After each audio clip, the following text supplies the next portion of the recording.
नियम आहे आणि या ठिकाणी आजचा जो विषय आहे, आजचे चौथे पुष्प आहे, आजचा विषय आहे प्रत्यक्ष समजतात कार्यक्रम भाव सिद्धांत आणि प्रवचनकार आहेत. त्यांचं नाव आहे अनिल मनोहरजी. ते केंद्रीय प्रशासनाचे सचिव आहेत. त्यांचा परिचय आहे. त्यांचं नाव अनिल ज्ञानेश्वर मनोहर. पत्ता आहे अशोक रोड कॉलनी, उल्हासनगर, जिल्हा ठाणे. त्यांचं शिक्षण आहे MSW, LLB, MA, शिकवणे. ते नोकरी करत सध्या मुंबई महानगरपालिकेमध्ये आरोग्य विभागात ते नोकरी करत आहेत.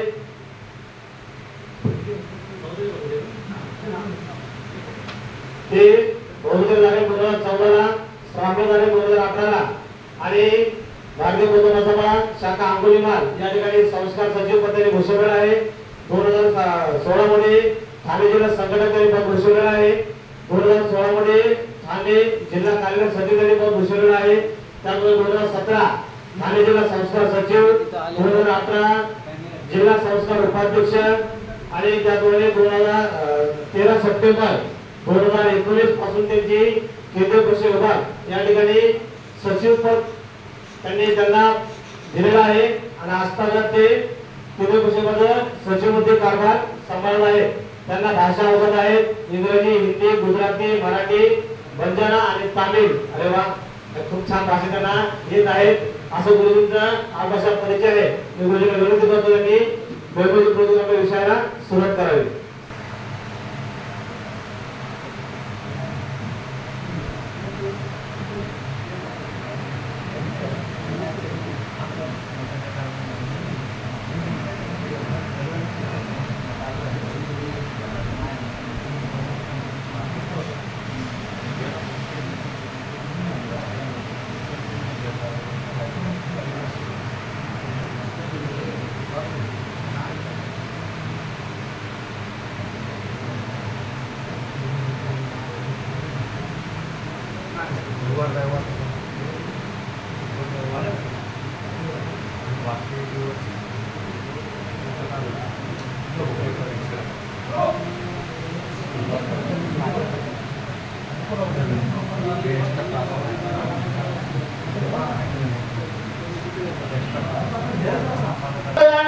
मध्य मार्ग देणारे विश्ववंदनीय महाकरुणिक तथागत सम्यक संबुद्ध तुम्हा सर्वांचे उद्धार करते विश्वरत्न बोधिसत्व परमपूज्य महामानव डॉक्टर बाबासाहेब आंबेडकर यांच्या पवित्र स्मृतीस कार्यास त्यागास त्रिवार पंचांग प्रणाम.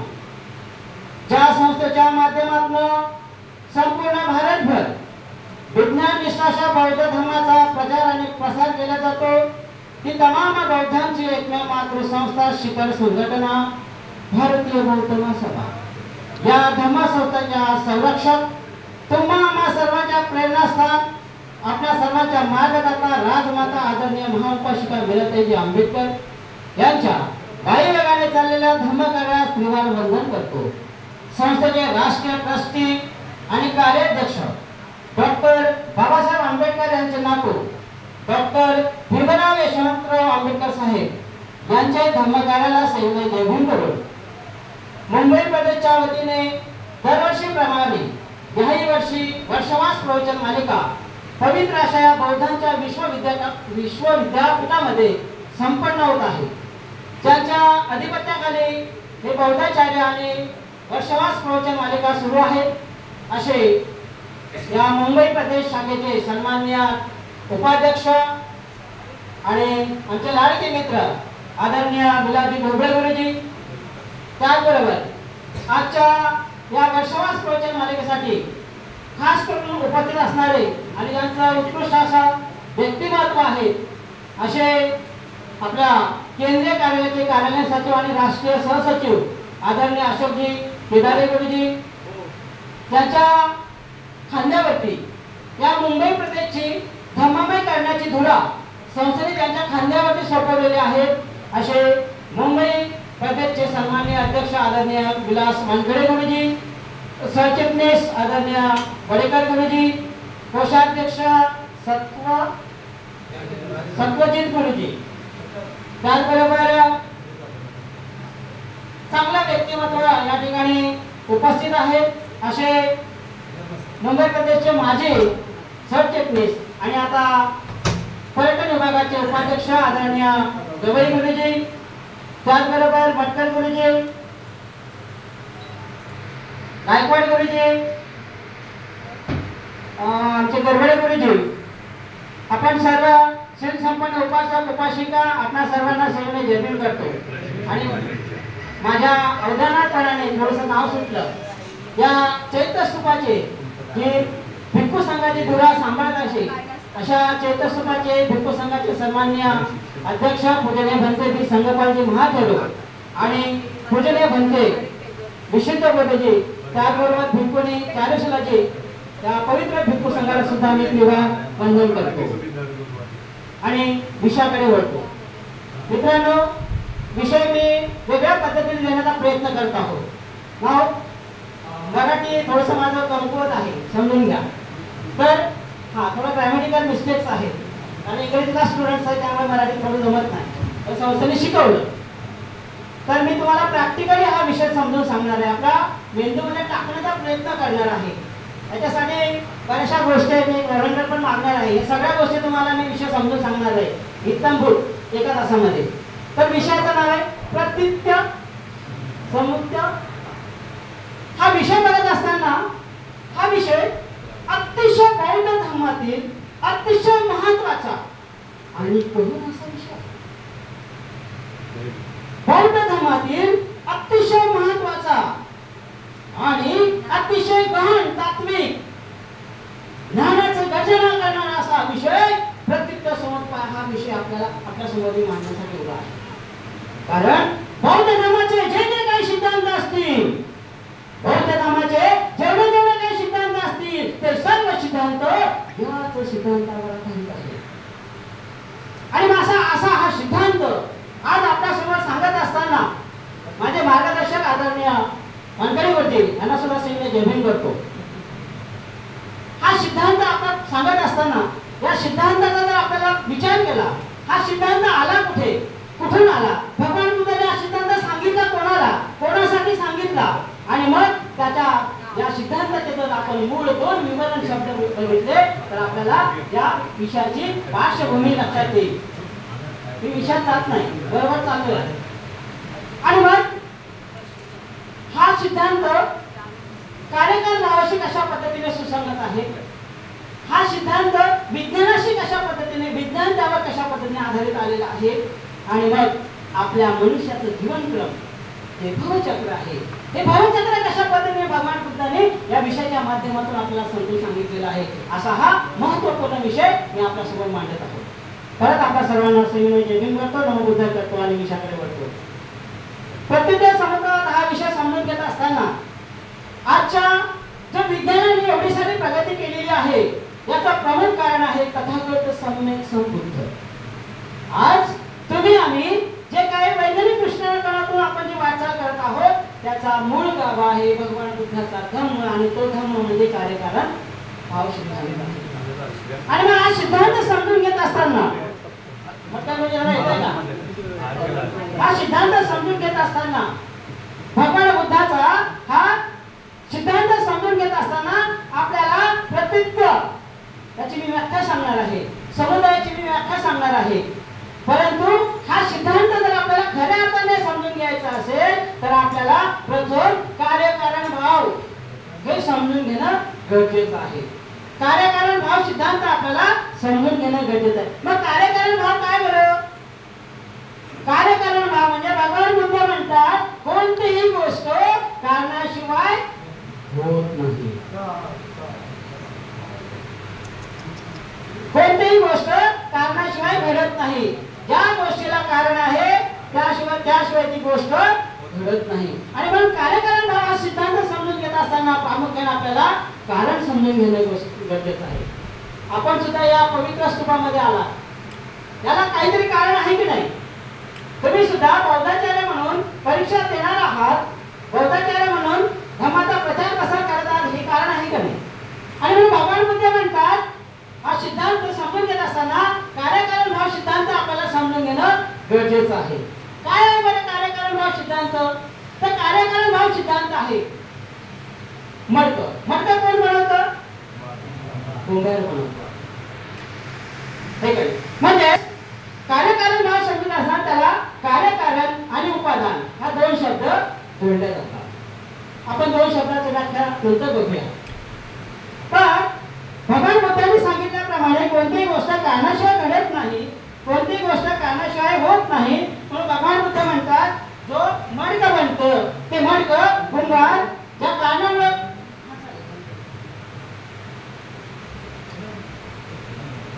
कोणती गोष्ट कारणाशिवाय घडत नाही. मग जो मडका बनवतो कुंभार जो मडका बनवतो ते मडका काय झालं? कारण झालं. आणि बनवणारा कुंभार कोण आहे? कार्य झालं. ज्या कारणामुळे मडका बनवण्याचं कारण आहे पण ते कारण कोण करतं? कुंभार करतो. म्हणजे हे मडका बनवण्याचं कार्य कुंभार करतो.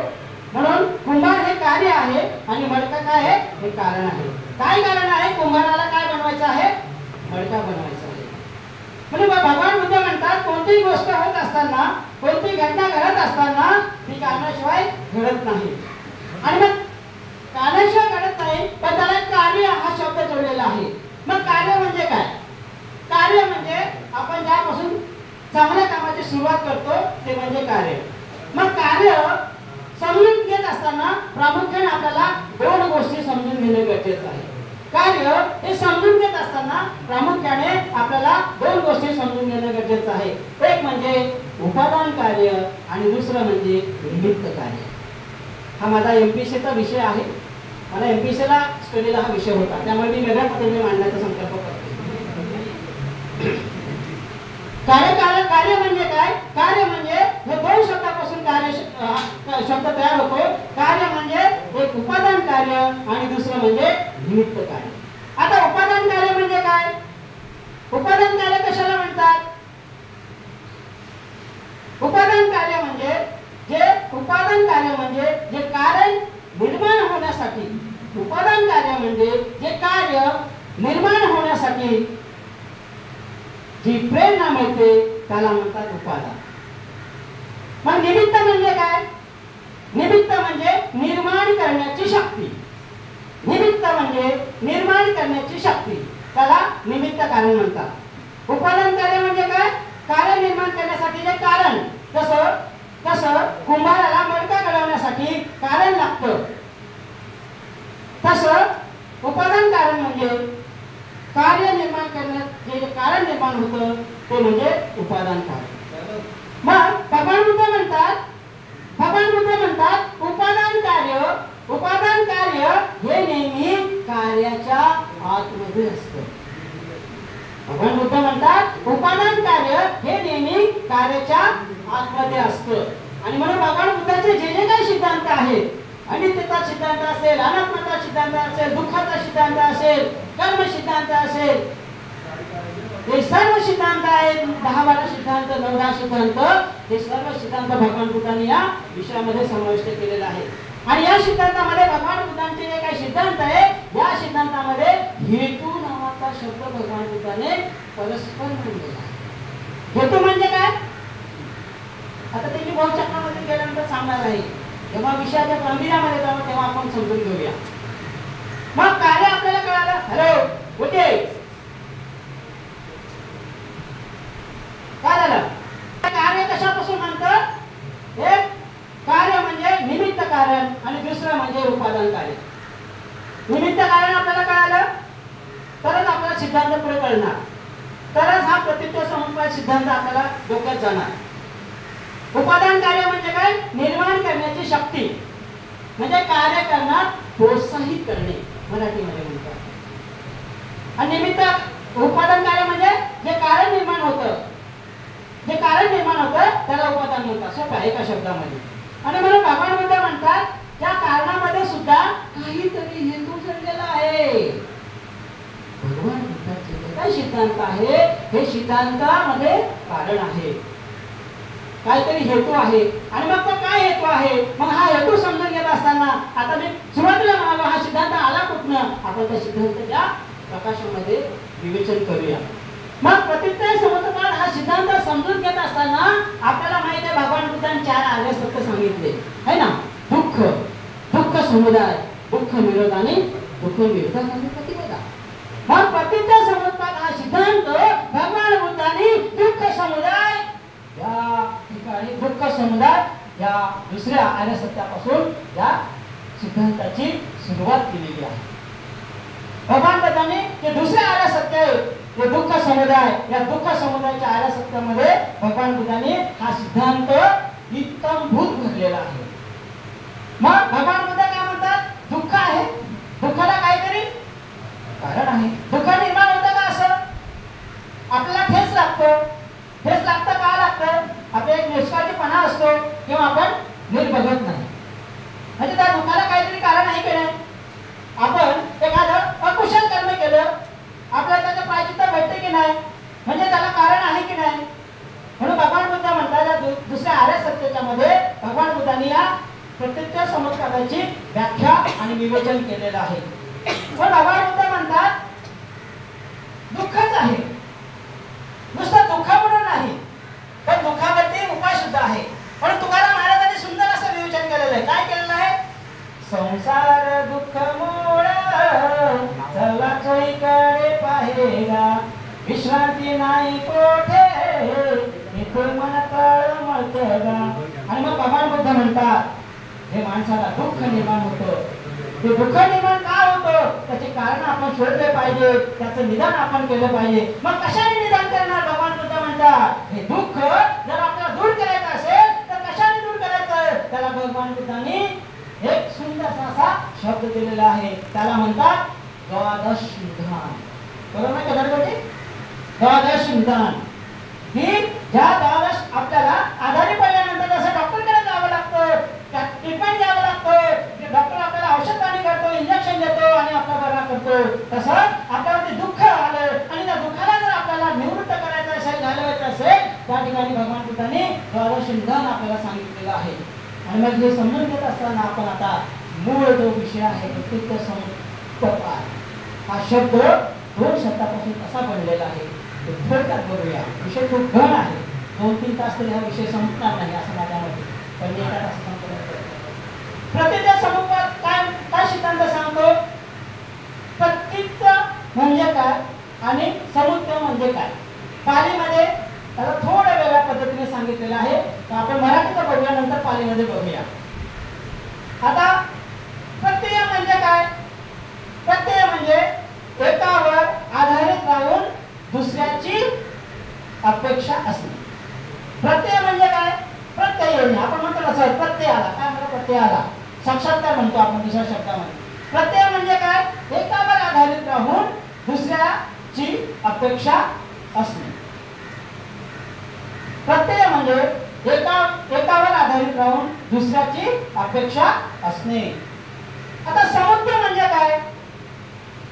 समुद्र म्हणजे काय? भगवान बुद्धांनी सांगितलेलं आहे समुद्र म्हणजे दुसऱ्याची निर्मिती होणे.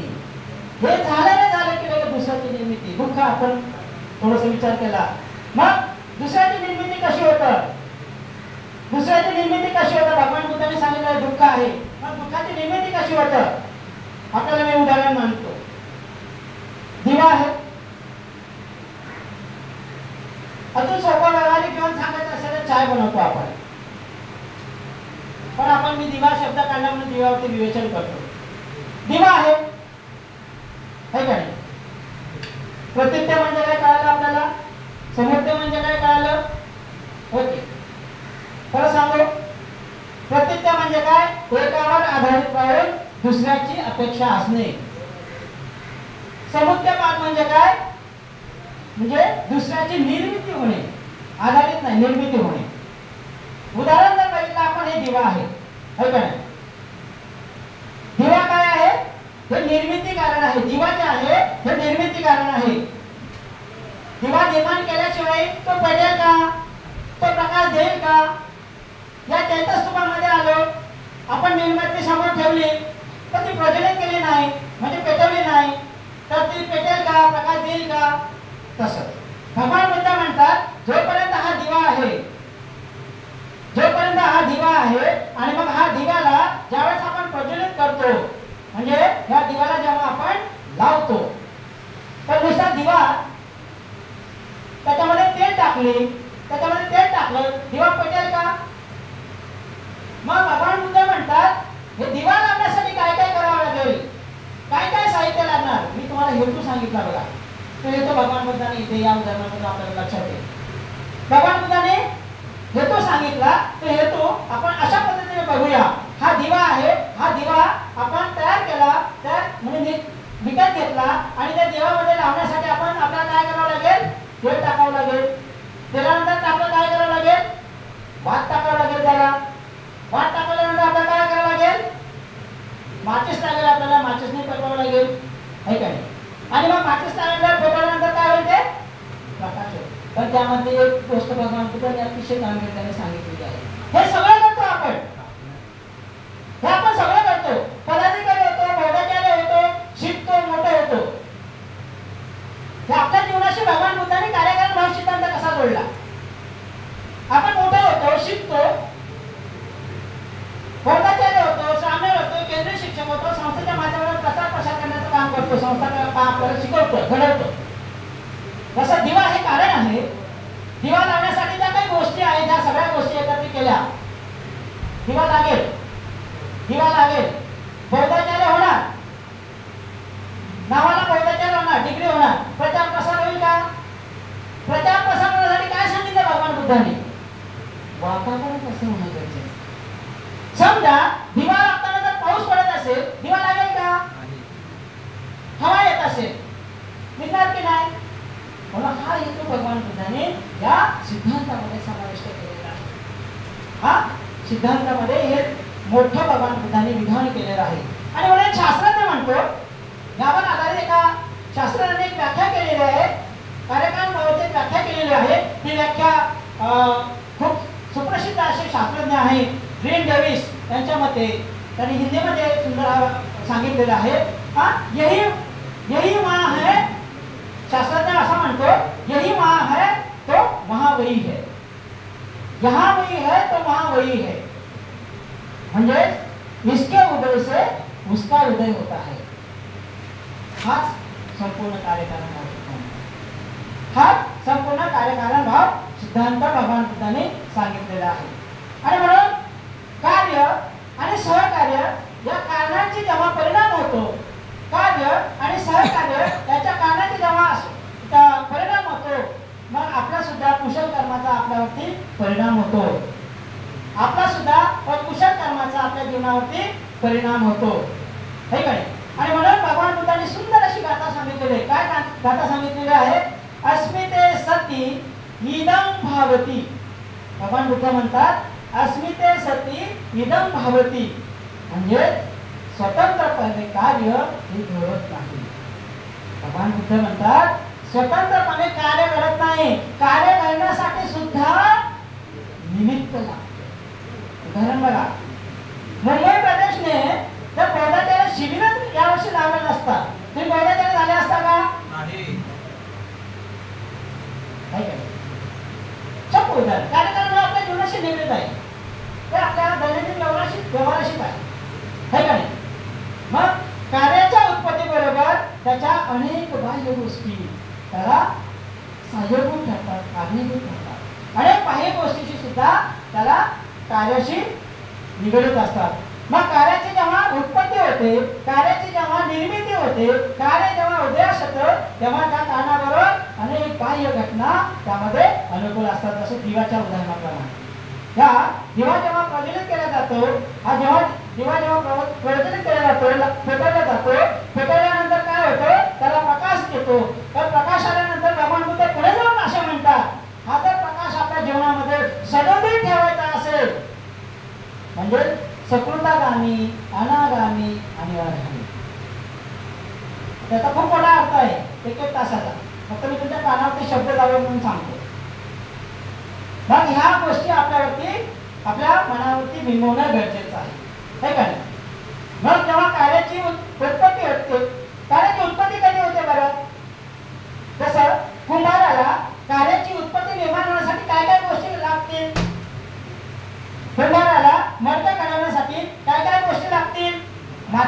पहिली गोष्ट पाणी लागेल बरोबर, चाप लागेल, त्याला वेळ लागेल. महत्वाचं म्हणजे हे सगळ्या गोष्टी आहेत. दिवा आहे, दिव्यामध्ये तेल टाकलं पण पेटणारच नसेल, पेटेल का? तसेच भगवान बुद्ध म्हणतात ज्या कार्याची उत्पत्ती जेव्हा होतं, निर्माण होतं, कार्य जेव्हा निर्माण होतं, त्याबरोबर त्याला अनुकूल घटक सुद्धा कारणीभूत असणं गरजेचं आहे. आणि म्हणून अनुकूल घटक आणि सहकार्य हे सुद्धा त्यामध्ये भगवान बुद्धांनी सांगितलेलं आहे. आणि म्हणून साधं उदाहरण आपल्या दैनंदिन जीवनात द्यायचं असेल, आपण चहा बनवतो, समजा चहा बनवण्यासाठी आपल्याकडे शेगडी आहे, गॅस आहे, रेग्युलेटर आहे, पातेलं आहे. भगवान बुद्धांनी कार्यकारण भाव सिद्धांत आपल्या मानव जीवनाशी कसा निगडीत केलेला आहे, कसा समजून सांगितलेला आहे ते आपण बघूया. आपल्याला चहा बनवायचा असेल, अगदी वैज्ञानिक म्हणजे आपल्या कौटुंबिक जीवनाचं उदाहरण जेव्हा आपण त्या कार्यकारण भावाशी तुलना करतो त्यावेळेस आपल्या लक्षामध्ये असं येतं, चहा बनवण्यासाठी ज्या काही गॅस आहे, शेगडी आहे, पण जर मला चहा बनवायचा असेल, माझ्या मनामध्ये चहा बनवण्याची भावना निर्माण झाली असेल, माझ्या मनामध्ये चहा बनवण्यासाठी एक प्रेरणा निर्माण झाली असेल, मग मी काय करणार? किचनकडे जाणार, किचनमध्ये गेल्यानंतर काय करणार? शेगडी बघणार, शेगडी पेटवणार, त्याच्यामध्ये पातेलं ठेवणार, पातेलं म्हणजे भगुना ठेवणार, आमच्या तिकडची भाषा आहे मला कळत, आणि मग त्याच्यामध्ये पाणी टाकणार. पाणी टाकल्यानंतर मग मला चहा बनवायचा हेतू काय? माझा चहा बनवणे आहे. पण चहा बनवणे हा माझा हेतू आहे, पण भगवान बुद्ध म्हणतात चहा बनवणे सुद्धा हा तुझा हेतू असल्यामुळे पण त्याला काहीतरी कारण सुद्धा पाहिजे. तेवढ्या कारणामध्ये तुम्हाला ते घडून आणायचं आहे, संपादन करायचं आहे. मग मी पातेलं ठेवलं, पातेल्यामध्ये पाणी घातलं, पाणी घातल्यानंतर साधारणतः त्यामध्ये मी अर्धा तास बघितलंच नाही, त्या पातेल्यामध्ये पाणी राहील का? पण अर्ध्या तासाने गेलो, त्याच्यामध्ये दूध घातलं, आपल्याला काय दिसेल? दूध दिसेल, पाणी दिसणार नाही. परत 15-20 मिनिटांनी गेलो, 15-20 मिनिटांनी गेल्यानंतर चहा पावडर टाकायला गेलो, चहा बनेल का? परत 15-20 मिनिटांनी गेलो, चहा तयार झाला, उकळला, आणि मग कपामध्ये घालायला गेलो, मला भेटेल का चहा? वाटून जाईल सगळं, पातेलं सगळं ते खरडलं जाईल. तसंच भगवान बुद्धांनी सांगितलं आपल्या मानव जातीशी सुद्धा हा कार्यकारण भाव भगवान बुद्धांनी सांगितलेला आहे. म्हणजे आपल्याला जर चहा बनवायचा असेल तर तो चहा योग्य वेळी, योग्य टायमामध्ये आणि नियोजनामध्ये आपल्याला करणं गरजेचं आहे. जरी मनामध्ये आपला हेतू असेल, चहा बनवण्याचा हेतू असेल, पण चहा बनवण्याचा हेतू हा योग्य वेळी असणं गरजेचं आहे, योग्य समय असणं गरजेचं आहे. आणि योग्य समय जर हा नसेल तर आपलं कार्य यशस्वी होत नाही, म्हणजे मनुष्य आपल्या जीवनाशी यशस्वी होत नाही. मग यशस्वी जीवनाचे सूत्र जर कोणी सांगितले असेल तर तथागत सम्यक संबुद्धाने सांगितले आहे. आणि म्हणून हा प्रत्यक्ष समुत्पाद सिद्धांत या आपल्याला जे भगवान बुद्धाने जे द्वादश निदान सांगितलेलं आहे ते निदान आपण बघूया. आता द्वादश निदान म्हणजे काय? तर हे भवचक्र आहे मनुष्याचं, मनुष्याच्या जीवनाशी हे भवचक्र आहे. आता भवचक्र कशा पद्धतीने आपल्यामध्ये गुरफटलेलं आहे, आपण त्यामधून बाहेर कसा येत नाही, आपण त्यामध्ये कसं आपल्या अंगावरती वेदना, संवेदना, संखारा, अज्ञानामुळे सगळ्या गोष्टी कशा कशा करतात हे भगवान बुद्धाने या सिद्धांतामध्ये सांगितलेलं आहे. मग ते भवचक्र आहे, हे द्वादश निदान आहे. आणि हे भवचक्र जे आहे या 12 कड्याशी मात्र निगडीत आहे. मनुष्याचं जीवन या भवचक्राशी. मग हे 12 कड्या काय आहेत? भगवान बुद्धाने 12 कड्या सांगितलेल्या आहेत. त्यातल्या 12 कड्या आहेत. पहिली काय आहे मी उलट सांगतो, पहिले अज्ञान आहे. आपल्याला जर अभ्यास केला तर मी उलट सांगतो कारण आपल्याला अधिक समजावं म्हणून. पहिलं कारण आहे जरा मरण, दुसरं कारण आहे जाती, तिसरं कारण आहे भोग, चौथं कारण आहे उपादान, पाचवं कारण आहे तृष्णा, सहावं कारण आहे वेदना, सातवं कारण आहे स्पर्श, आठवं कारण आहे षडायतन, नववं कारण आहे नामरूप, 10वं कारण आहे विज्ञान, 11वं कारण आहे संस्कार आणि 12वं कारण आहे अविद्या. मग हे जे 12 कारण भगवान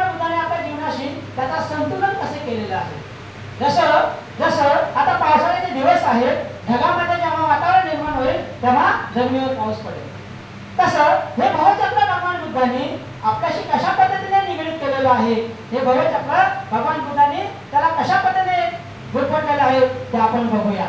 आता पहिली कडी आहे जरा मरण म्हणजे काय बरं? मरणाचा सामान्यपणे अर्थ आहे की मरणाचा सामान्यपणे सर्वसाधारण अर्थ आहे मरण येतो म्हणजे काय होतं आपल्याला मृत्यू येतो. सरळ अर्थ आहे, बरोबर आहे की नाही? पण जरा मरणाचा अर्थ जर आपण भगवान बुद्धांनी त्याचं विवेचन इतक्या सुंदर पद्धतीने केलेलं आहे. जरा मरणाचा अर्थ भगवान बुद्धांनी सांगितलंय दुःख. मरण जरा मरण या शब्दाचा अर्थ भगवान बुद्धांनी दुःख सांगितले. आपल्या सर्वसामान्याने ढोबळ मनाने त्याला आपण मरण म्हणतो, म्हातारपण म्हणतो, व्याधी म्हणतो. आता ते हळूहळू आपण बघणार आहोत. मग जरा मरण या शब्दाचा अर्थ होतो दुःख. भगवान बुद्धांनी सांगितलं दुःख आहे. भगवान बुद्ध म्हणतात जर मनुष्याला जरा मरण नसेल, जर मनुष्याला जरा मरण नसेल तर भगवान बुद्ध म्हणतात माझा जन्म झाला नसता, मी बोधिसत्व झाला नसतो, मी या जगाचा आद्य संशोधक झालो नसतो. भगवान बुद्ध म्हणतात जर पृथ्वीवरती जरा मरण नसतं ना तर मी बुद्ध झालो नसतो, मी सम्यक समृद्ध झालो नसतो. मग जरा मरणाचा अर्थ दुःखाचा अर्थ भगवान बुद्धाने कशा पद्धतीने सांगितलेला आहे, जरा मरणाचा अर्थ भगवान बुद्धाने कशा पद्धतीने सांगितलेला आहे ते आपण सर्वसामान्य सर्वसामान्य पद्धतीने आपण बघूया. मग ज्यावेळेस आपल्याला म्हातारपण येते, वय वाढतं आपलं, है का नाही? वय वाढल्यामुळे काय होतं आपल्या शरीरामध्ये सुरकुत्या पडतात, दात पडतं, केस गळतात, है का नाही? मग यावेळेस काय होतं आपल्याला दुःख होतं. अरे मी तरुणपणामध्ये किती सुंदर दिसायचो, पण माझा वय झाल्यामुळे काय झालं, माझे केस गळत आहेत, माझे दात पडत सुंदर असणारे, माझी बॉडी चांगली हट्टाकटा होती, मी हळूहळू मी खूप चाललेला होतो. मी त्यामुळे मला आजाराचा सामना करावा लागतो, व्याधी येत आहे माझ्या शरीरामध्ये, आजार पण येत आहे, हे का नाही? आणि मग आजार पण आल्यामुळे काय होतं की आपलं भगवान बुद्धाने या दुःखाची जर आपण विवेचन केला, कारण तुम्ही बौद्धाचार्य झाल्यानंतर केंद्रीय शिक्षक जेव्हा होणार तेव्हा याचं विवेचन आपण डीपमध्ये बघणार आहोत. हा विषय तुम्हाला कळणार नाही, खूप डीपचा विषय आहे. म्हणून जरा मरणाला भगवान बुद्धाने ढोबळ मनाने असा सांगितलेला आहे. जर भगवान बुद्ध म्हणतात जरा मरण नसेल तर बुद्धाचा जन्मच झाला नसता. समजा मरणच नसेल, आपण असं लक्षात घ्या मरणच नाही तर आपल्याला चैतस्तूपामध्ये बसायला सुद्धा जागा नसते, आपल्याला राहायला या पृथ्वीवरती जागा राहिली नसती, मरणच नसते तर. भगवान बुद्धाने मरणाचा अर्थ सांगितलं दुःख आहे. मनुष्याला दुःख का होतं? दुःख का निर्माण होतं? दुःख का निर्माण होतं तर आपल्यामध्ये तृष्णा निर्माण झाली, आपल्याला लालसा निर्माण झालेली असतं, आपल्याला त्या हव्या असतात, त्या आपल्याला वेदना जाणवतात, आपल्याला स्पर्श जाणवतात आणि स्पर्श वेदना या सगळ्या गोष्टी निर्माण झाल्यामुळे आपल्याला काय होतं दुःख होतं. मी जर 12वी मध्ये चांगल्या पद्धतीने मेरिटमध्ये पास नाही झालो तर मला काय झालं, तुम्ही बौद्धाचार्य म्हणून कदाचित दोन-चार लोक नापास झाले तर आपल्याला काय होणार? म्हणजे भगवान बुद्ध म्हणतात जर मनाच्या विरुद्ध एखादी गोष्ट घडली, दुःखाचा सर्वसामान्य अर्थ आहे, आपल्या मनाच्या जर विरुद्ध एखादी गोष्ट घडली तर आपल्याला काय होतं? दुःख होतं, त्रास होतो. आपल्या मुलाने जर आपल्या मनाप्रमाणे ऐकलं नाही तर आपल्याला काय होतं? दुःख होतं, आपल्याला राग येतं, चिडचिडपणा येतं, है का नाही? अशा पद्धतीने भगवान बुद्धाने हे जरा मरण सांगितले. आणि मग या दुःखातून आपल्याला मुक्त करण्यासाठी भगवान बुद्धाने आपल्याला सांगितलेलं आहे आनापानसती, त्यावरती उपाय आहे, ध्यान धारणा. मग भगवान बुद्ध म्हणतात जाती, दुसरं आपण चरण आहे जाती. आता जातीचा अर्थ काय आहे? जाती म्हणजे काय? जन्म होणे. जातीचा अर्थ आहे जन्म होणे.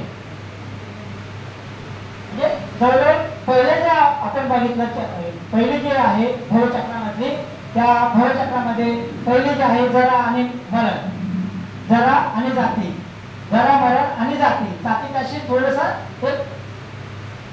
म्हणजे सर्वसामान्य सारखंच असलं. मग आपला जन्म का बरं होतो? जाती म्हणजे जन्म. तर आपला जन्म का होतो? आपण कधी विचार केला का आपला जन्म का होतो?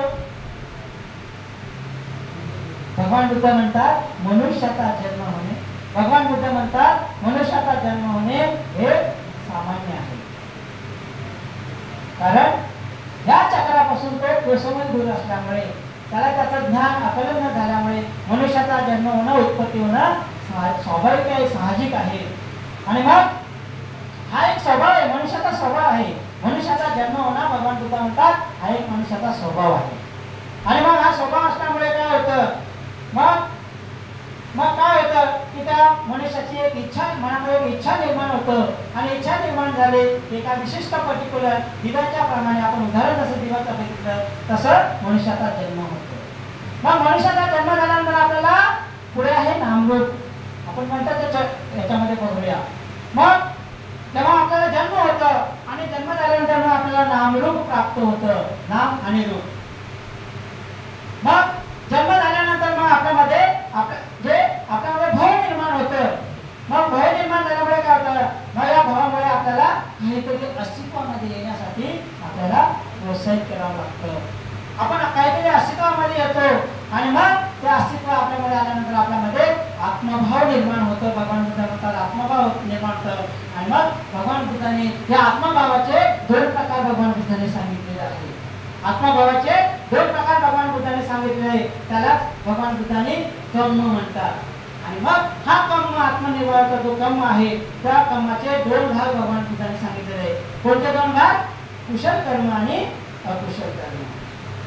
मग भगवान बुद्धाने 10 कुशल कर्म सांगितलेले आणि 10 अकुशल कर्म सांगितलेले आहे. आणि मग जे कर्म आपल्यामध्ये करत असताना जेव्हा आपण एखाद्या चांगल्या पवित्र ठिकाणी किंवा चांगल्या सहवासामध्ये, बंधुत्व सहवासामध्ये किंवा विद्वान लोकांच्या सहवासामध्ये जेव्हा आपण जाऊ, आपले संपर्क येतील, तेव्हा आपण कुशल कर्माकडे आपली वाटचाल करत असतो. आपल्या हातून कुशल कर्म होणार. आणि अकुशल कर्म म्हणजे काय? त्याच्या विरुद्ध आहे.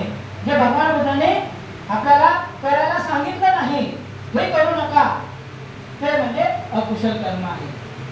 जे करायचं नाही ते आपण करतो म्हणजे अकुशल कर्म आहे. मग आपल्याला माहिती आहे हिंसा. आता आपल्याला हिंसाचा बरेच प्रकार आहे. हिंसेचे अनेक प्रकार आहेत. काय, वाचा, मनाने केलेली हिंसा. कायाचे अनेक प्रकार आहेत, वाचेचे अनेक प्रकार आहेत, मनाचे अनेक प्रकार आहेत, मनाचे विवेचन आहेत. मनाला शुद्ध करण्यासाठी भगवान बुद्धाने सांगितलेलं आहे. बऱ्याच आहे त्याला, धुतांगी म्हणतात त्याला. आता मी जात नाही. म्हणून भगवान बुद्धाने आपल्या जे अकुशल कर्म आहेत, हे अकुशल कर्म आपल्या हातून घडू नये. केवळ आपल्या हातून कुशलच कर्माचा साठा व्हावा.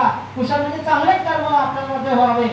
बघा, जेव्हा आपण या धम्माचा जेव्हा आपण आस्वाद घेतो, धम्माचा जेव्हा आपण अध्ययन करतो, धम्म जेव्हा आपण शिकतो, तेव्हा त्याचा जो आनंद आपल्याला एवढा प्राप्त होतो, आपल्या मनामध्ये एवढा आनंद प्राप्त होतो, एवढा आनंद प्राप्त होतो की माणसाला खूप शिकण्याची जिद्द होते. मी हा विषय सहज असा बसून डोक्यामध्ये घेतला आणि मागच्या रविवारी घेतल्यानंतर विषय लिहावा असं मला वाटला. आणि मी मॅरिड आहे. आणि मॅरिड असल्यानंतर माझी पत्नी माझ्या वेळेमध्ये काय करता? मला काही नाही. असा प्रत्येक संस्कार हा विषय मी तयार करण्याचा विचार माझ्या डोक्यामध्ये आलेला आहे. दिवसभर मला काही डिस्टर्ब झालेलं नाही. त्यांचं काम त्यांनी केलं, माझा विषय मी तयार केला. ज्यावेळेस आपल्याकडे कुशल कर्माचा साठा होतो त्यावेळेस आपल्याला अनेक लोकांचं सहकार्य मिळतं, अनेक सहकार्य मिळतं, अनेक चांगल्या गोष्टी आपल्या हातून होतात, कुशल कर्म होतात. आणि म्हणून भगवान बुद्धाने हे दुसरं सांगितलेलं आहे जाती. तिसरं सांगितलेलं आहे उपादान. आता उपादानाचा अर्थ काय आहे? उपादानाचा अर्थ आहे जगातील वस्तूच्या प्रती असणारा मोह. उपादान म्हणजे काय? आपल्याला असणारी हाव, लोभ. मला प्राप्त व्हावे, मला मिळावे, आहे का नाही? म्हणजे जगाच्या प्रती असलेला लोभ. म्हणजे माझ्याकडे जर एखादी गाडी असेल, म्हणजे मी जर रेंटने राहत असेल, उदाहरणार्थ भाड्याने राहत असेल, तर मला काय वाटतं? माझं स्वतःचं 10 जायचं झोपडं असावं, चाळीमध्ये असावं. मग मला 10 जायचं झोपडं मिळालं, मग माझ्या मनामध्ये काय निर्माण होतं? मला फ्लॅट पाहिजे, टावरमध्ये जायला पाहिजे, आहे का नाही? उपादान निमित्त, उपादान कार्य करण्यास आपल्याला प्रोत्साहित करतात. हा, आता मला फ्लॅट मिळायला पाहिजे काही दिवसांनी. झाड पडल्यानंतर मग आपण काय करतो, जाण्यासाठी टू व्हीलर गाडी घेतो. टू व्हीलर गाडी झाली का आता म्हणजे ऊन लागतं आपल्याला, गाडी चालवताना ऊन लागतं, चटके लागतात. मग आता मला फोर व्हीलर पाहिजे. हेच उत्पादन कार्य भगवान बुद्धांनी सांगितलं. हे प्राप्त होतं. मग प्राप्त होत असताना या भगवान बुद्धांनी उपादानाचे सुद्धा भगवान बुद्धांनी 4 प्रकार सांगितलेले आहेत. हे काय निर्माण होतं भगवान बुद्ध म्हणतात. ह्या सगळ्या गोष्टी भगवान बुद्ध म्हणतात का निर्माण होतं, काय कारण आहे त्याला. तर भगवान बुद्धांनी त्याच्या 4 गोष्टी आपल्याला सांगितले. त्या 4 गोष्टी आहेत.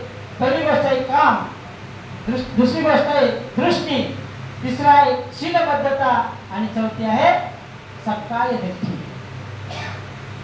ह्या गोष्टीचा आपण अज्ञान असल्यामुळे, आपल्याला त्याचे ज्ञान नसल्यामुळे, आपल्याला त्याची माहिती नसल्यामुळे हे उपादान निर्माण होते. मग आता काम उपादान म्हणजे काय, काम उपादान म्हणजे काय. आता काम उपादानाचा सर्वसामान्य अर्थ असतो की आपल्याला सतत आनंद देणारा, सतत आनंद देणारा. काम उपादान म्हणजे काय, आपल्याला चांगलं वाटणं, मनापासून चांगलं वाटणं है ना. मग चांगलं देणारा भगवान बुद्धाने अजून त्याचं विवेचन केलेलं आहे. सुखद वेदना, दुःखद वेदना, सुखद नाही आणि अदुःखद नाही. आणि मग आपल्याकडे एखादं चांगलं काम झालं, कुशल कर्म झालं की मनाला खूप बरं वाटतं. एखाद्याला आपण मदत केली, भगवंताला मदत केली तर आपल्याला अजून मनापासून बरं वाटतं.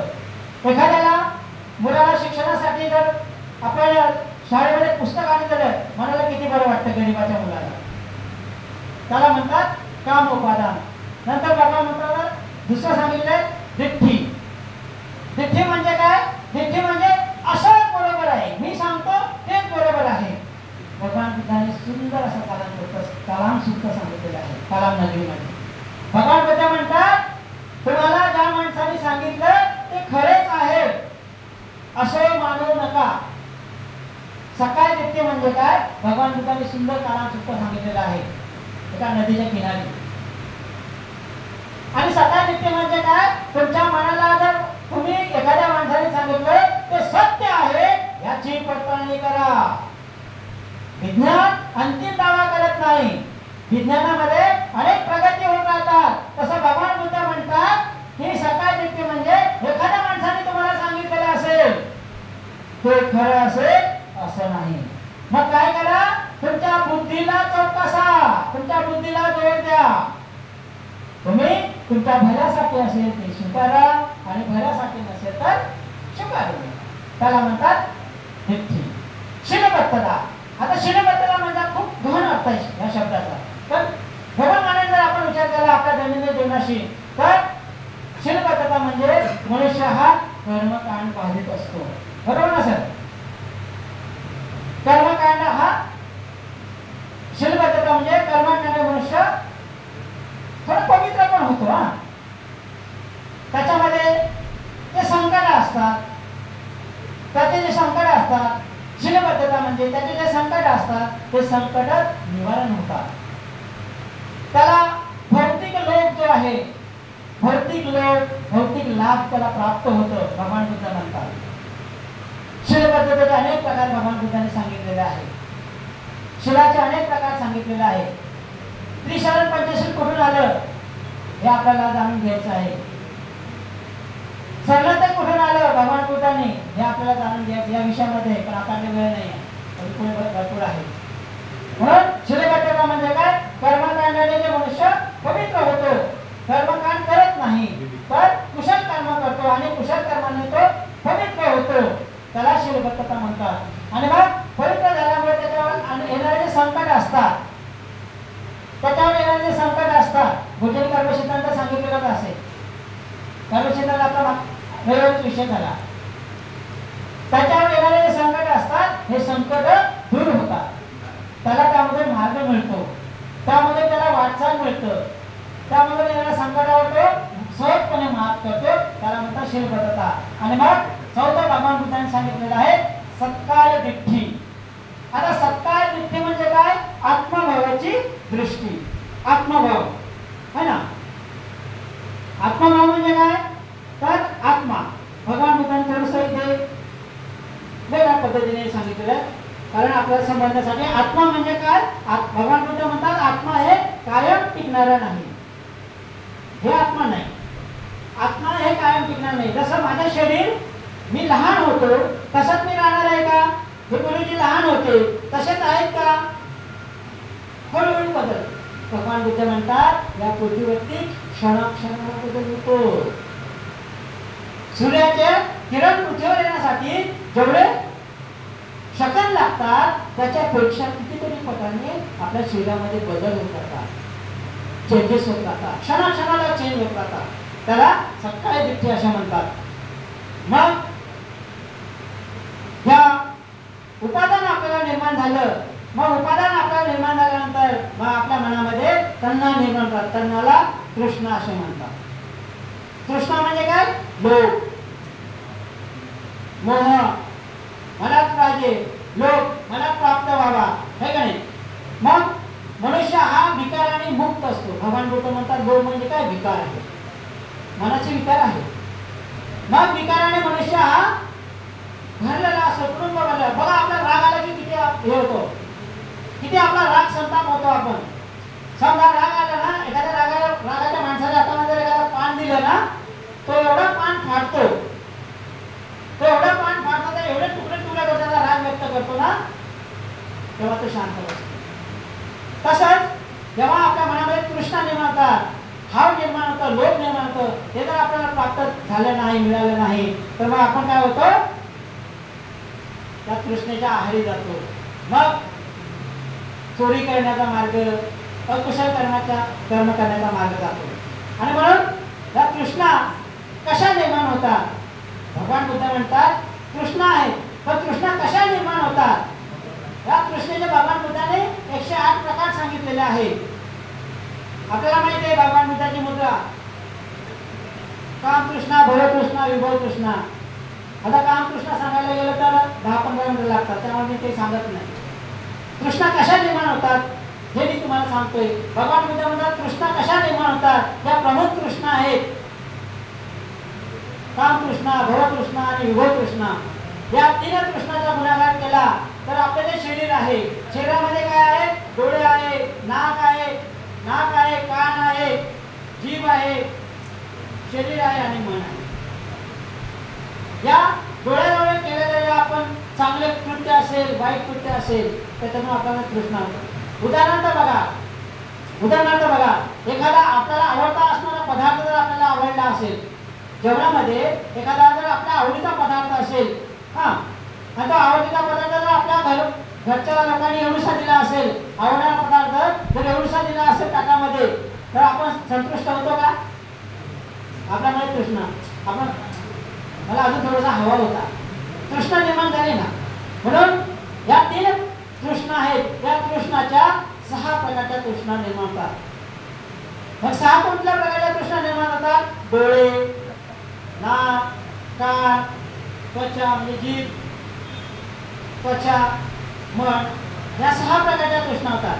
मग साहित्रिक 18. मग या 18 तृष्णाला जर गुणलंच ना, 18 प्रकारच्या तृष्णाला जर गुणलं काल, म्हणजे काल 18 प्रकारच्या तृष्णाला गुणल्यानंतर भूतकाळात निर्माण होणाऱ्या तृष्णा, भविष्य काळात निर्माण होणाऱ्या तृष्णा आणि वर्तमान काळात निर्माण होणाऱ्या तृष्णा. आता वर्तमान काळात निर्माण होणाऱ्या तृष्णा, भविष्य काळात सांगितलेल्या तृष्णा आणि भूतकाळात असणाऱ्या तृष्णा, या तृष्णेचा जर गुणाकार केला आपण, 18 गुणिले 3 किती? 54. आणि मग अंतर्गत तृष्णा आणि बाह्य तृष्णा, अंतर्गत तृष्णा आणि बाह्य तृष्णा 54 गुणिले 2 किती? हे भगवान बुद्धाचं होऊ शकतं. ह्या तृष्णा आहे. म्हणून भगवान बुद्ध म्हणतात मनुष्याने तृष्णामुक्त जीवन जगलं पाहिजे. मग तृष्णामुक्त जीवन जगण्यासाठी आपल्याला काय करावं लागेल? भगवान बुद्धाने मार्ग सांगितलेला आहे. काय मार्ग सांगितलेला आहे? निर्वाण. मग निर्वाण प्राप्त करण्यासाठी आपल्याला काय करावं लागेल? तुम्ही आम्ही गृहस्थ आहोत. मग आपल्याला सद्वर्तनी, सद्गुणी आणि सदाचारी बनण्यासाठी आपल्याला काय करावं लागेल? विसरण करावं लागेल. अष्टशील आपल्याला घ्यावं लागेल, दशशील आपल्याला समजून घ्यावं लागेल, 4 आर्यसत्ता समजावून घ्यावं लागेल. काय आहेत या शिव्या आहेत. मग 4 ब्रह्मविद्या आपल्याला समजतील. उपेक्षा, करुणा, मुदिता, मैत्री हे घ्यायला आकलन होईल आपल्याला समजतील. 4 वेळा समजल्यानंतर या सगळ्या गोष्टीला जेव्हा आपल्याला ज्ञान होईल त्यावेळेस आपल्या तृष्णा कमी होईल.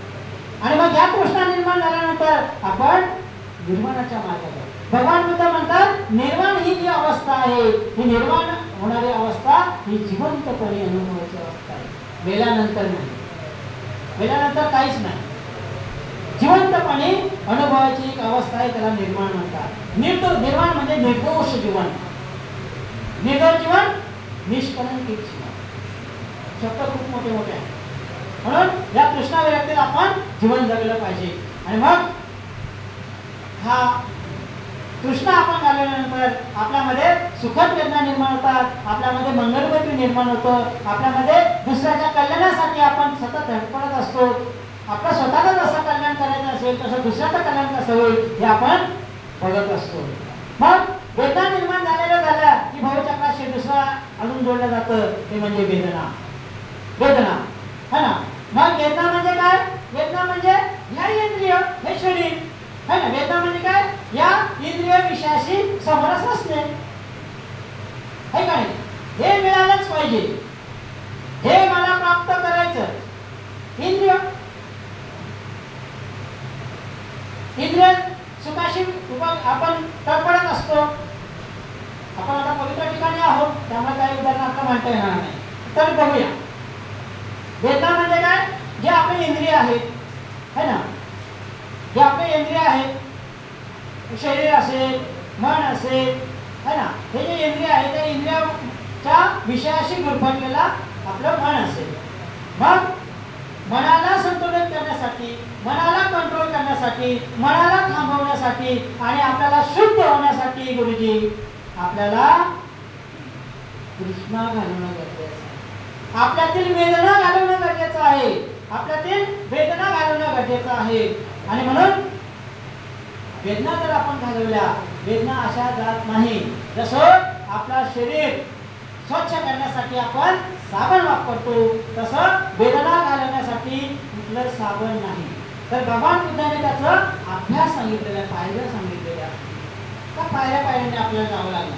मग वेदना ह्या कशा प्रकारे निर्माण होतात? मी मगाशी म्हणाल्याप्रमाणे डोळ्यातून वेदना होतात. एखादा माणसाला एखादी गोष्ट आवडली तर ते सतत मिळवण्याचा प्रयत्न करतो, प्राप्त करण्याचा प्रयत्न करतो. मग डोळ्याद्वारे जे आवडलेलं असेल, एखादं रूप असेल, ते रूप आवडलं आपल्याला किंवा आपण त्यामध्ये समरस होतो. इंद्रिय सुख बघण्यासाठी आपण तत्पर करत असतो. कान असेल, एखाद्या माणसाला जुने गाणे, मोहम्मद रफी ते गाणे आवडण्याचा, ऐकण्याचा आनंद असतो. एखाद्याला लेटर असतो. कर्ण इंद्रिय, आपले कान इंद्रिय है का नाही. मग त्या कर्ण इंद्रियामध्ये सुद्धा आपण चांगलं ऐकतो, वाईट ऐकतो. आणि वाईट ऐकल्यामुळे मनुष्याचा स्वभाव गुणधर्म आहे की आपला जर मित्र असेल आणि त्या मित्राने जर चांगलं सांगितलं असेल किंवा त्या मित्राच्या शब्दाला हो मिळवण्याचा सतत म्हणजे जवळजवळ मनुष्य प्रयत्न करतो. एखादा मित्र असेल ना त्याला होकार दर्शवतो, मग चांगला असू दे किंवा वाईट असू दे. कानाद्वारे आपण आपले कुशल कर्म करत असतो. जिव्हा म्हणजे जीभ, या जिभेला जर आवडणारे पदार्थ असेल तर मगाशी म्हणाल्याप्रमाणे हवे आवश्यक वाटतात. पण जिभेला जर आवडणारे पदार्थ नसतील, जिभेला जर आवडणारे नसेल, समजा तुम्हाला जर कारला खायला दिलं, खाणार का?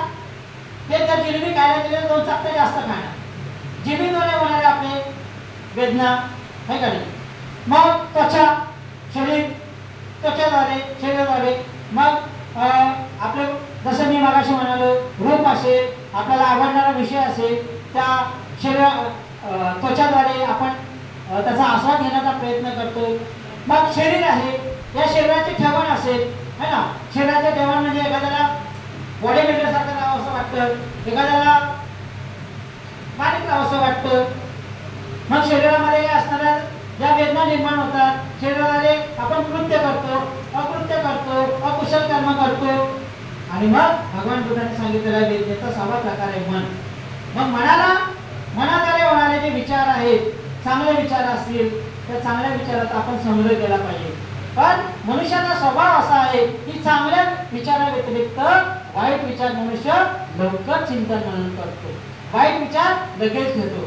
बघा, एखाद्याला आपण चांगलं सांगितलं असेल ना, उदाहरणार्थ एखादी जर आपल्या शाखेमध्ये महिला रोज येत असेल, घराची साफसूफ करत असेल, लोक तिला काय म्हणतात, ही वेडी झालेली आहे, धर्माची वेडी झालेली आहे का नाही. म्हणजे मनामध्ये अनेक विषय निर्माण होतात आणि मग मनामध्ये विषय निर्माण झालेला असेल की मग आपल्याकडे स्पर्श होतो, त्याला फस्त म्हणतात. फस्त म्हणजे स्पर्श होतो. मग स्पर्श म्हणजे काय? स्पर्श म्हणजे काय? स्पर्श म्हणजे टच करणे, जाणवणे. जसं आपण जर ध्यान साधना करत असू, आनापान सती करत असू, ध्यान धारणा करत असू तर आपल्याला सुखद अनुभव प्राप्त होतो. आपल्या जीवनामध्ये कुशल कर्माचा साठा होतो. स्पर्श म्हणजे आपल्याला स्पर्श होतो. मग आपल्या मनाला आल्हाददायक अशा वेदना निर्मातात. आजचा माझा दिवस मी चांगल्या पद्धतीने गुजारत आहे, आजचा माझा चांगला दिवस मी चांगल्या पद्धतीने करत आहे. जर आपण घरामध्ये निघताना जर घरामध्ये रोज सकाळी ईश्वर घेऊन घराबाहेर पडलो तर आपल्या मनामध्ये आपण विचार करतो, नाही आज मला माझ्याकडनं अकुशल कर्म होऊ नये, मी संकल्प करतो. नाही का नाही? म्हणजे फर्स्ट त्या वेदना आपल्याला काय होतात, टच करतात. स्पर्श आपल्याला काय करतात, टच करतात. आणि टच केल्यामुळे काय होतं, आपल्याकडनं कुशल कर्म होतं. आणि जर स्पर्श झाला नाही तर आपण अकुशल कर्म करतो. म्हणून आजची जी जगाची स्थिती आहे, आजची जी जगाची स्थिती आहे, ही जगाची स्थिती वेगळ्या पद्धतीची आहे. गुन्हेगारी प्रवृत्ती काय वाटतं, या सगळ्या गोष्टीला भगवान बुद्धाला आळा घातलेला आहे. भगवान बुद्धाने आळा घातलेला, त्याचे विवेचन केलेलं आहे. पण जर स्पर्श जर आपण जाणवला, मग ते स्पर्श मनाचा स्पर्श असेल, शरीराचा असेल, हे स्पर्श जर आपण डोक्यात घेतला, समजून घेतला तर आपल्याकडनं अकुशल कर्म संपून जातं. नंतर भगवान बुद्धांना स्पर्श झाला रे झाला की आपल्याला षडायतन निर्माण होतात. षडायतन म्हणजे काय, 6 इंद्रिय, डोळे, कान, नाक, त्वचा, मन, शरीर, हे सगळे 6 इंद्रिय आहेत. मग या 6 इंद्रिय जसं मी आता बोलल्याप्रमाणे त्याचे काम करत असतात. चांगलं ऐकण्यासाठी त्याला थांबवल्या जातात, वाईट ऐकण्यासाठी त्याला प्रोत्साहित करतात. बघा, किती जण आपण आपला मोबाईल, सगळं प्रत्येकाला अँड्रॉइड मोबाईल आहे, किती लोक आपल्या मोबाईलमध्ये प्रवचन डाउनलोड करतात, किती लोक प्रेमी सफर करतात, किती लोक पिक्चर बघतात. हे षडायतन भगवान बुद्धाने सांगितलेलं आहे. हे षडायतनाला जर आपल्याला कंट्रोल करायचं असेल, या षडायतनाला जर आपल्याला थांबवायचं असेल, या 6 इंद्रियाला जर आपल्याला काबूत करायचं असेल तर मग आपल्याला त्याचं विवेचन करणं, समजून घेणं गरजेचं आहे.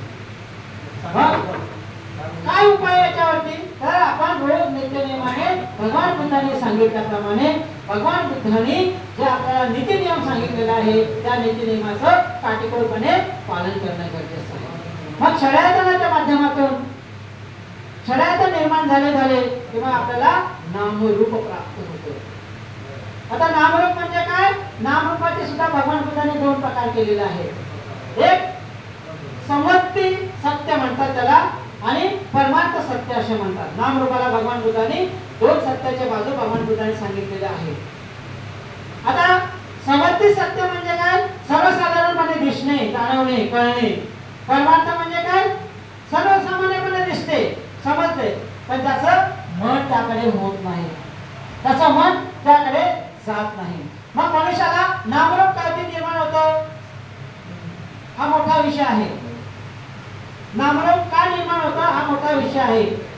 मग जन्म आणि जन्मानंतर नाम कधी प्राप्त होतं, रूप कधी प्राप्त होतं, हे मनुष्याला या नामरूपामधून जाणीव होतं.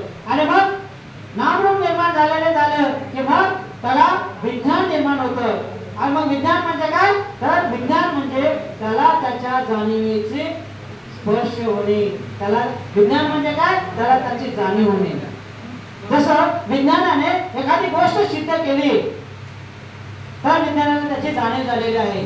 1000 किलोमीटरचा मनुष्य त्या गोष्टी आकलन करू शकतो, आपण बोलू शकतो. ही विज्ञानाने प्रगती केलेली आहे, विज्ञानाने झालेला आहे, म्हणजे त्याचा प्रत्यय येतो. म्हणून आपल्या मनामध्ये जर विज्ञान प्रगत झालं मनाचं विज्ञान जर प्रगत झालं तर आपल्याला त्या गोष्टीचा प्रत्यय येतो. मग आपल्या इंद्रिय सुखामध्ये असणाऱ्या ज्या काही प्रत्यय आहेत तो प्रत्यय मनुष्य निर्माण करतो. इंद्रिय सुख भोगण्याची इच्छा आपल्या मनामधून निघून जातं आणि मग हे निघून गेलं की भगवान बुद्धांनी सांगितलेलं आहे संखारा मनामध्ये येतात. संखारा, आता संखारा म्हणजे काय? संखारा म्हणजे कृत्य करणे, कार्य करणे, मनामध्ये योजना करणे आणि मग त्या योजना केलेलं कृत्य केलेलं काम करण्यासाठी आपल्या मनाची हालचाल करणे. मग ही शारीरिक असेल, मानसिक असेल, भावनिक असेल, आध्यात्मिक असेल, हे सर्व गोष्टी भगवान बुद्धांनी संखारामध्ये सांगितले. संखाराचे सुद्धा प्रकार असतात. मग संखार निर्माण झाले की मग अविद्या निर्माण होतं. अविद्या म्हणजे काय? अज्ञान. त्या गोष्टीला आपल्याला ज्ञान नसतं. मग भगवान बुद्धाने अज्ञान कुणाला सांगितलं? अज्ञान म्हणजे काय? तर भगवान बुद्धाने सांगितलं अज्ञान भगवान बुद्धाने सांगितलं अज्ञान म्हणजे चार आर्य सत्याबद्दल जाणीव नसणे. अज्ञान म्हणजे शिक्षण नाही, प्रशिक्षण नाही. तर भगवान बुद्धाने सांगितलं अज्ञान म्हणजे काय? जे चार आर्य सत्य आहेत. मी आहे, मी जन्माला आलो, मी मरणार आहे, आणि ते भगवान बुद्धांनी सांगितलं आहे. मी जन्माला आलो, मला कुशल कर्म करायचे आहे, म्हणजे कुशल कर्माचा साठा म्हणजे कर्म सिद्धांत भगवान बुद्धांनी सांगितलेला आहे. मी आलो, काही दिवस राहणार आणि मरून जाणार, अनित्य आहे आणि त्याचा वाद भगवान बुद्धांनी सांगितलं आहे. असे अनेक सिद्धांत भगवान बुद्धांनी सांगितले आहे. मग अविद्या म्हणजे काय? तर या चार आर्य सत्य आहेत आणि या चार आर्य सत्याबद्दल मनुष्याला त्याचं ज्ञान नसणे. दुःख आहे. का बरं दुःख होतं? दुःखावरती काय निदान भगवान बुद्धांनी सांगितलेलं आहे? त्या दुःखाचं निवारण कशा पद्धतीने करायचं आहे आणि दुःख निवारण करण्याचा मार्ग कोणता सांगितलेला आहे. मग मनुष्याला चार आर्य सत्याबद्दल जर ज्ञान झालं, आकलन झालं, त्याला जर विद्या प्राप्त झाली, विद्या म्हणजे ज्ञान झालं, तर मनुष्य या अविद्येपासून अलिप्त राहतो. आणि मग हे जे द्वादश निदान भगवान बुद्धांनी सांगितलेलं आहे, हे द्वादश निदान अविद्या, संखारा, विज्ञान, नामरूप, शरायतन, स्पर्श, वेदना, तृष्णा, उपादान, भव, जाती आणि जरामरण, हे सर्व भगवान बुद्धांनी आपल्या मनुष्याच्या जीवनाशी निगडीत असलेला प्रतिज्ञापाद हा सिद्धांत आहे. आणि हा सिद्धांत भगवान बुद्धांचा कितीतरी हजार वर्षाचा सिद्धांत, भगवान बुद्धाचा सिद्धांत विज्ञानाने घेतला आणि म्हणून विज्ञान हा सिद्धांत सिद्ध केल्यामुळे भगवान बुद्धाच्या या सिद्धांतावरती आधारित राहून विज्ञानाने ही खूप मोठी अशी अचल म्हणजे कधी न संपणारी प्रगती केलेली आहे. मग सगळ्या क्षेत्रामध्ये हा भगवान बुद्धाचा सिद्धांत हा विज्ञानावर आधारित आहे. असा हा अतिशय गुण आहे. फक्त मी तुम्हाला एक झलक सांगितलेलं आहे. सिद्धांत याच्यात काही सांगितलेलं नाही, मूळ विषय सांगितलाच नाही. असा हा भगवान बुद्धाचा सिद्धांत आहे, तो विज्ञानाशी निगडीत आहे, तो मनुष्याच्या कल्याणासाठी आहे. भगवान बुद्धाचा हा सिद्धांत हा दुःखातून मुक्तता करण्यासाठी असलेला हा सिद्धांत आहे. अशा पद्धतीने हा सिद्धांत, हा विषय प्रतिज्ञा समुत्तपाद हा सिद्धांत मला खूप सांगायला या सगळ्या शब्दाच्या व्याख्या पूर्ण करायच्या होत्या, परंतु गुरुजींचा तिकडनं मला विचार येत आहे, त्यामुळे हा विषय माझ्या बुद्धीप्रमाणे मी आपल्याला सांगण्याचा प्रयत्न केला. तर मला मुंबई प्रदेशने आणि आदरणीय वानखेडे साहेबांनी हा विषय देण्यासाठी अभ्यास करण्यासाठी मला संधी दिली, त्याबद्दल वानखेडे सर आणि मुंबई प्रदेशचे सन्मान्य अध्यक्ष वानखेडे सर आणि माझे गुरुवर्य यशस वानखेडे गुरुजी यांचे सुद्धा आभार व्यक्त करतो. आपल्या सर्वांना खूप खूप मंगलकामना व्यक्त करतो. आपण यशवंत व्हा, कीर्तिवंत व्हा असा बाबासाहेबांचा विचार त्या पवित्र स्तूपामध्ये जोडून मी आपल्या सर्वांची रजा घेतो. नमो बुद्धाय. जय भीम, जय श्रीराम.